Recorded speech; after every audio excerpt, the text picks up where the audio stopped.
भारत विरोधी ताकतें लगातार मणिपुर को जलाने में जुटी हुई हैं। मणिपुर में एक बेहद ही खतरनाक खेल चल रहा है। इस खेल में कई देश शामिल हैं। अभी तक आपने सुना होगा कि मणिपुर में कुकी और मैतेई समुदाय के लोग आरक्षण को लेकर लड़ रहे हैं। कई लोगों ने यह भी बताया होगा कि पूरे नॉर्थ ईस्ट को ईसाई बनाने की साजिश चल रही है।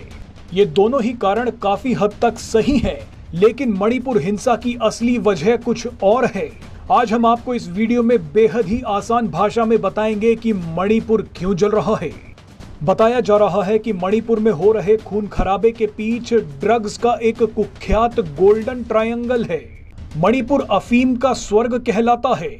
यहाँ बड़े पैमाने पर अफीम की खेती होती है। अफीम की खेती पर कुकी समुदाय का कब्जा है, लेकिन 7 साल पहले सरकार ने इसे रोकने की कार्यवाही शुरू कर दी। तभी से कुकी समुदाय के लोग नाराज चल रहे हैं।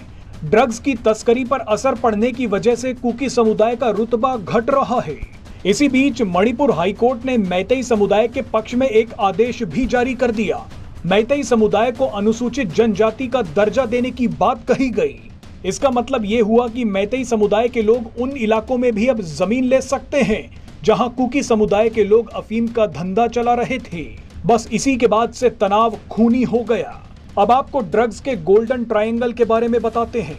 दरअसल देश का नारकोटिक्स कंट्रोल ब्यूरो मणिपुर को लेकर लगातार चेतावनी देता आ रहा है। मणिपुर की सीमा म्यांमार से सटी हुई है। म्यांमार ड्रग्स के गोल्डन ट्रायंगल का सबसे महत्वपूर्ण हिस्सा है। गोल्डन ट्रायंगल म्यांमार, थाईलैंड और लाओस के बीच स्थित है। ड्रग्स के इस गोल्डन ट्रायंगल को साउथ एशिया में ड्रग्स सप्लाई का सबसे बड़ा स्रोत माना जाता है। इस ट्रायंगल में ड्रग्स सप्लाई करने के लिए म्यांमार मणिपुर से अच्छी क्वालिटी की अफीम खरीदता है। ये अफीम उसे कुकी समुदाय के लोग बेचते हैं। लेकिन 2018 में बीजेपी सरकार ने मणिपुर में वॉर ऑन ड्रग्स नाम का एक कैंपेन चला दिया। मणिपुर में जहां जहां अफीम की खेती हो रही थी उन्हें नष्ट कर दिया गया। कुकी समुदाय के लोगों को ये बात बिल्कुल पसंद नहीं आई। एक अनुमान के मुताबिक मणिपुर में 2 लाख किलो अफीम नष्ट कर दी गई है। इतनी अफीम से 8,800 किलो शुद्ध हेरोइन बनाई जा सकती थी।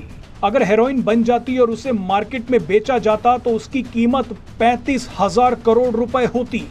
यानी कुकी समुदाय के लोगों को 35,000 करोड़ रुपए मिल जाते। इतने पैसे तो मणिपुर के बजट के बराबर हैं। लेकिन बीजेपी सरकार ने मणिपुर में ड्रग्स के धंधे पर सर्जिकल स्ट्राइक कर दी। जनवरी 2017 से अप्रैल 2023 के बीच 5 सालों में मणिपुर में ड्रग्स से जुड़े मामलों में 2,518 लोगों को गिरफ्तार भी किया जा चुका है। अब आप समझ सकते हैं कि कुकी समुदाय के लोग इतना गुस्से में क्यों हैं।